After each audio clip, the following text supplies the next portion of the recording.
E nós vamos para a pregação de hoje com o diácono Léo, da paróquia Nossa Senhora Auxiliadora.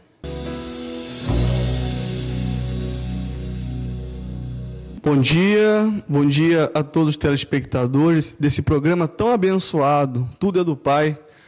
Eu agradeço mais uma vez o convite para estar aqui com vocês. Hoje, de forma especial, os nossos sinceros parabéns a você, que é pai. Todos nós temos um pai, dependemos desse pai. Muitas vezes, nem temos uma história tão bonita assim, mas sempre será o nosso pai. Há uma ligação que nos une que nada pode abalar, mesmo as dificuldades, mesmo quando um pai abandona, separa-se, sempre será o nosso pai. E hoje, quando eu fui convidado para fazer essa participação, eu pensei em dar um mini testemunho da minha relação com meu pai, porque eu acredito que os testemunhos valem mais do que muitas palavras. E sempre quando a gente vê um testemunho, a gente pode tirar aquilo que não deu certo e não copiar aquilo, né? Fazer diferente. Então, eu sou natural de uma cidade chamada Rio Bonito, lá no interior do Rio de Janeiro. E, desde pequeno, como a maioria de nós, né? A minha relação com a minha mãe era melhor do que com meu pai. A mãe sempre é mais doce, mais carinhosa, e o pai é mais durão, mais secão. Geralmente, não é uma regra, mas geralmente.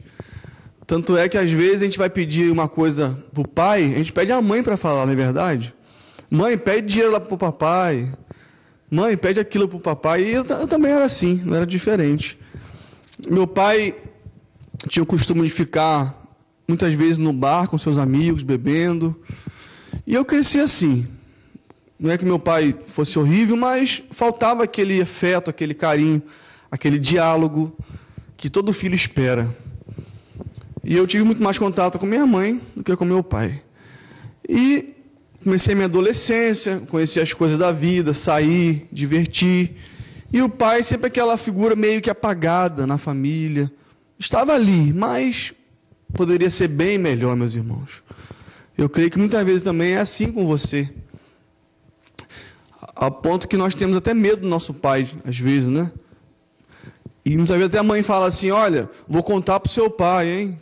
Aí a gente vai com aquela imagem aumentando mais ainda, que o pai é o carrasco da história, não é isso? Mas nem sempre é verdade, mas acaba que a gente cria aquilo, né? E aí, resumindo a história, na minha adolescência, um belo dia eu estava na minha casa, ia sair, estava entrando no carro de um amigo meu, e chega uma pessoa correndo em minha direção, assim, Léo, corre para o hospital. Seu pai teve um grave acidente de carro e está internado lá. E aí eu fui correndo para o hospital com meu amigo. Chegando no hospital, já logo vi um amigo do meu pai em pé assim na porta. Igual um louco, fui, cadê meu pai? Fui entrando no hospital adentro, até que entrei numa sala e meu pai estava na mesa de raio-x deitado. E eu fiz aquela pergunta idiota, mas a gente faz, né? Tudo bem, pai? E ele balançou a cabeça e disse não. Logo ao lado, numa salinha, o médico estava aquele aparelho de raio-x, vendo o raio-x do meu pai, aquele quadrado iluminado assim. E eu cheguei perto do médico, doutor, o que houve com meu pai? Nunca esqueço essa cena. Ele apontando para o raio-x, falou assim, está vendo aqui? O seu pai quebrou a 11ª vértebra. Então, seu pai está totalmente paralisado. Seu pai está aleijado, né? Paralítico. Naquele momento, eu não acreditava naquilo. Não podia ser o meu pai, né? Não pode ser. E o médico falou, olha, não tem jeito. Seu pai nunca mais vai ter um movimento no corpo. Daqui para baixo, seu pai está paralisado, né? Tem uns que ainda fica da perna para baixo, né? Meu pai ficou paralisado, olha, daqui para baixo, totalmente. Acho que é o chamado tetraplégico, né? E aí, aquela esperança ainda, aquela coisa, sendo que 2 dias depois, meu pai veio a falecer por causa da insuficiência respiratória, porque a espinha estava comprimindo, né? Que o médico explicou. Então, a falta de ar, meu pai veio a falecer. E claro que a gente não quer a morte de ninguém, mas foi bem melhor do que ter meu pai entrevado numa cama para sempre, né? Vocês imaginam, uma pessoa ativa, trabalhadora. E aí cai a ficha, né? Você não acredita que, como fala a música, o nosso bandido, o nosso herói, nunca mais vai estar com a gente.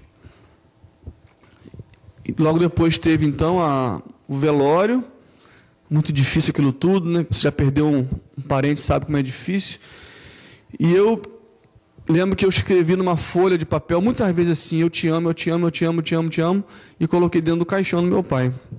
Porque, na verdade, eu nunca tinha dito pessoalmente para ele, eu te amo. E diante daquele caixão ali, eu nem era muito de religião ainda, até tinha uma iniciação religiosa, mas não era muito de igreja. E eu fiz uma prece muito sincera. Eu falei assim, Deus, se eu tivesse apenas 1 minuto mais para falar com ele, tanta coisa que está engasgada aqui, colocar em dia o atraso. Só que a gente sabe que não é assim, né? Já era tarde demais. O tempo que nós temos para valorizar as pessoas, dizer que nós amamos é hoje. Não tem que prorrogar, não é mesmo?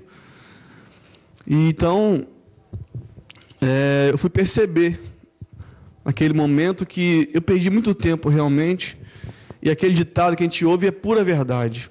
Só se dá valor depois que perde.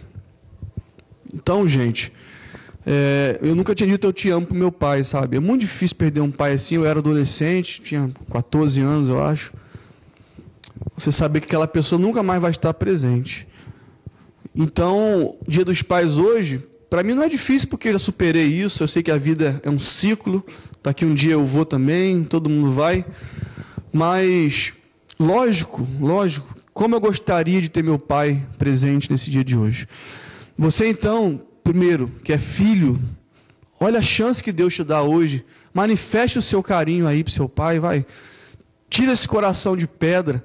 Tenha coragem de manifestar os seus sentimentos. Dizer obrigado, pai, obrigado por tudo.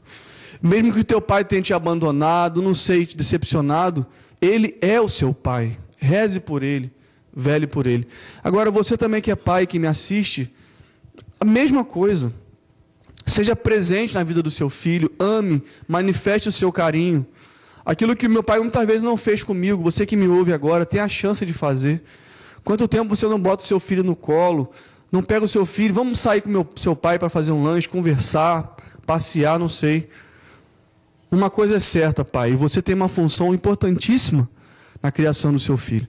Se você não cuidar dele, se você não amar seu filho, pode estar certo, alguém vai fazer de forma deturpada. Ou será um namorado ou uma namorada que vai estragar o seu filho, ou será um traficante que vai adotar o seu filho, não sei. Não dá para ser pai, mais ou menos. Seja pai 100%. É o que seu filho espera de você. Uma presença carinhosa.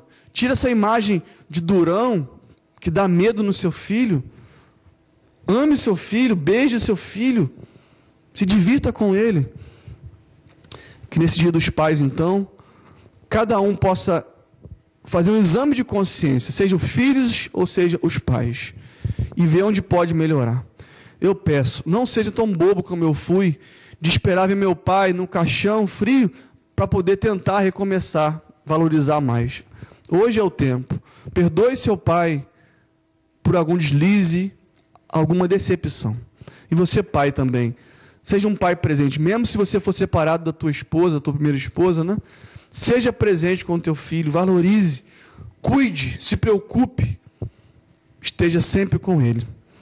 E assim, terminando esse momento, mais uma vez eu quero parabenizar você que é pai. Quero também agradecer meu pai que não está mais nessa terra, mas está vivo com Deus. Obrigado a cada um, a cada pai. Como diz aquela música, né, do Fábio Júnior, você, meu herói, meu bandido. Pai, muito obrigado.